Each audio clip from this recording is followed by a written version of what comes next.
A warm welcome to all of you and a heartfelt namaste. Before we begin, I'd like to thank all of you for liking my videos, for subscribing to the channel, and for giving your comments and your inputs. Today, we will move on in the series of IRG's videos that we have been making about divisional charts. All of us are very interested in knowing how a particular dasha is going to unfold for us. Will it bring us luck? Will it bring us bad luck? Will it work at the best of its capacity for us? And what does it have in store for us? All these questions, as pertaining to a dasha chart, to a particular varga chart, as pertaining to a dasha, can be well ascertained as per one of the giving principles of Sheshadri IRG. This is very important because it helps in timing of events. So let us move on to the principle.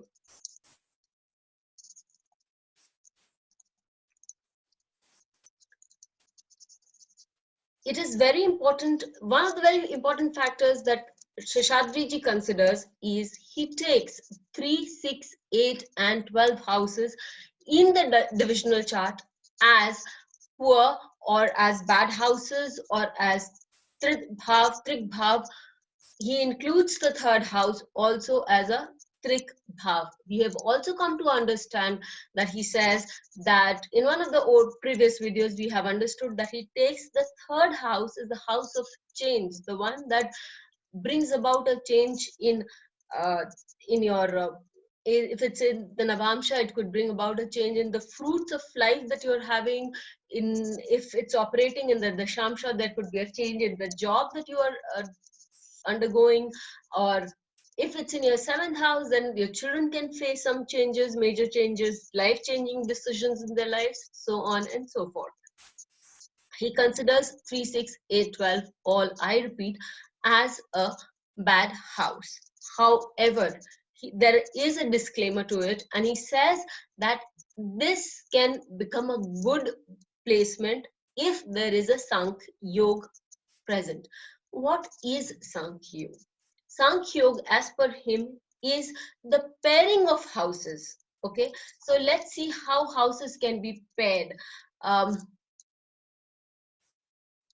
Pairing of houses 1, 7, 1, 7,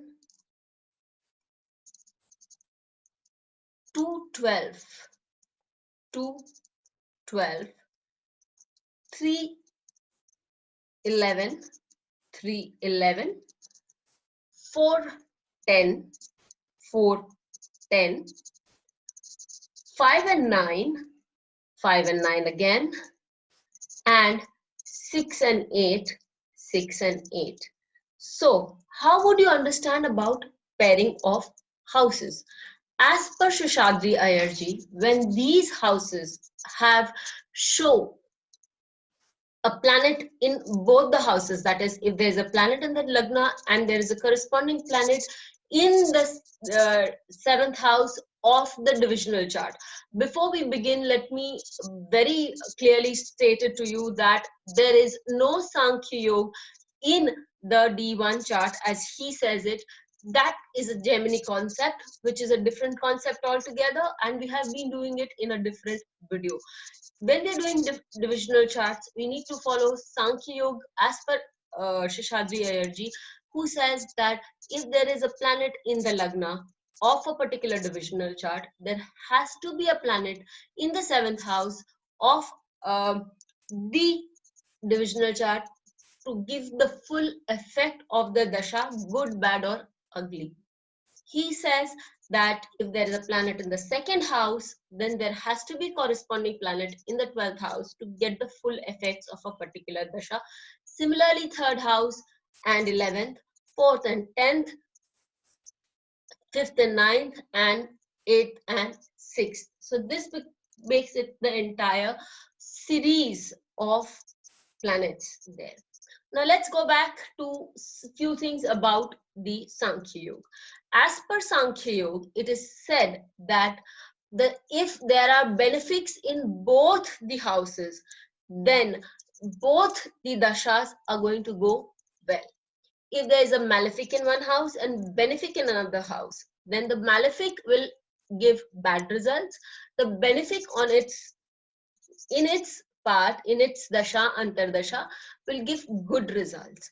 And if there is a mixed benefic and malefic, then benefic and malefic both will be felt. But if there are more malefics in one house and less benefics, in that case, those malefics will give more results as compared to the benefics.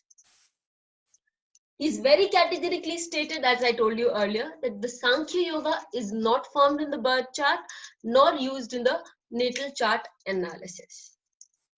So before we begin, let me recap once again. Before we take up any analysis of a chart, let me recap once again. The Sankhya Yoga is formed when corresponding houses are paired with planets in them: 212, 17, 311, 410, 59, and 68. 2, it is not taken in any divisional chart. It is taken only in divisional chart, not in natal chart. If there are malefic in one house and benefic in another, the malefic during its period gives malefic results and benefic during its period gives benefic results.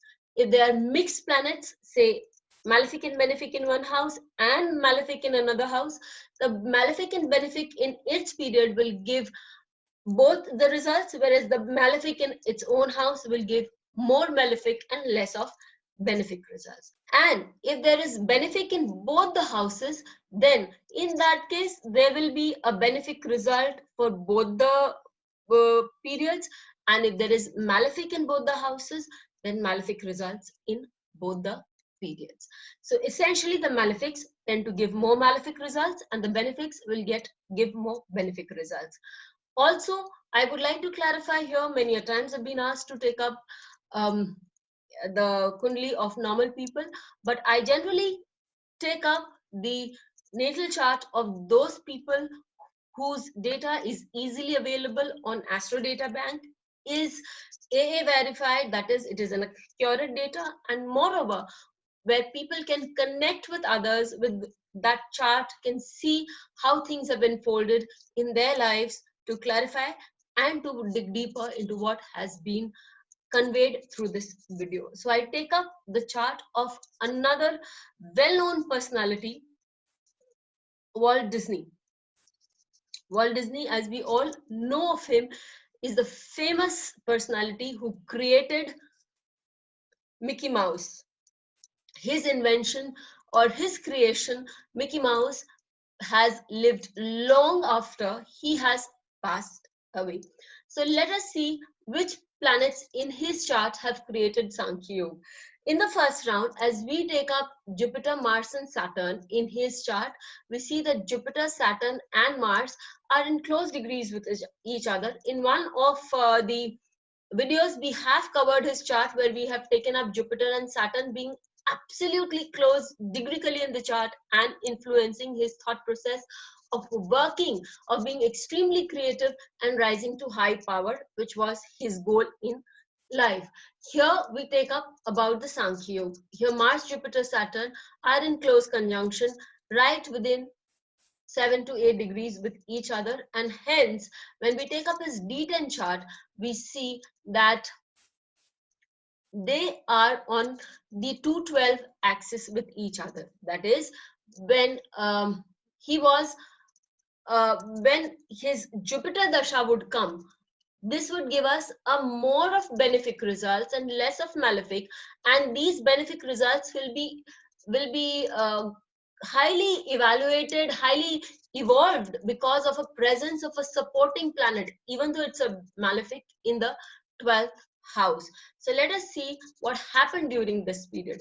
During his Jupiter Mahadasha, which was, and the Antardasha of Jupiter, this era was known as the golden era of cartoon in the world. Why was it known so? Because that was the time Walt Disney had risen high up in life. His Flowers and Trees, that's an animated movie that he had won. It won the Academy Award for the best short subject. Okay, that was a cartoon movie at the 1932 ceremony. Again, another film of his, that is Mickey's Orphan, was received an honorary award for that of creation of Mickey Mouse. All this data is available on Wikipedia and you can check it out from there. In 1933, he produced The Three Little Pigs, and it was the most successful short animation of all time. So during this entire period, he had a great time, and world saw the cartoons from a very, very different angle. Now, before he had the Jupiter period, he also had the Rahu period. And during the Rahu period, we can always see that Rahu has a counter. The 11th house has a counter in the 3rd house, but the 11th house has a malefic and the 3rd house has a benefic. As per what we had said, that the 11th house, that the house which houses the malefic only will give more of malefic results and less of benefic results.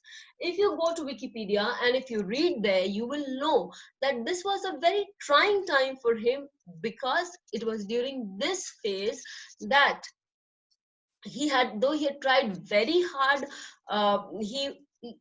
for evolving a lot of cartoons and everything, but incidentally it so happened that someone or the other always came and stole away his cartoonists or his sketchers, and he had to let go of a lot of people, he had to let go of a lot of projects, and so he was not a very successful person as he was growing up. It was with the advent of Jupiter Mahadasha that he came into such a strong force, and D10 as it is represents the profession. I could also take up the fact that during the Mars Dasha, though he was very ingenious, he was a young child, so he couldn't do much. Moreover, he had a very traumatic childhood because his father was a tyrant. So that does to a certain extent show that though he had the caliber, in spite of being a small child, he could not come out with his caliber because of a very, very strong father, or a father who was not very conducive for his career and things like that. And moreover, in the Jupiter Mahadasha, it is his wife always stood by him, and Jupiter here we see is also the 4th lord and the 7th lord. So his wife was always an inspiration for him, and she always told him to go ahead and live his dreams out. So this, we know, has created a great deal of impact. Again, I reiterate and revise the fact that we need to see if the pairing houses have any planets in them, and if they do, in that case, your dasha evolves at a much greater level than it would have. So if you've liked this video, please leave in your comments, please leave in your suggestions, so that we can get back to more on timing and more on divisional charts. Till we meet again, thank you so much.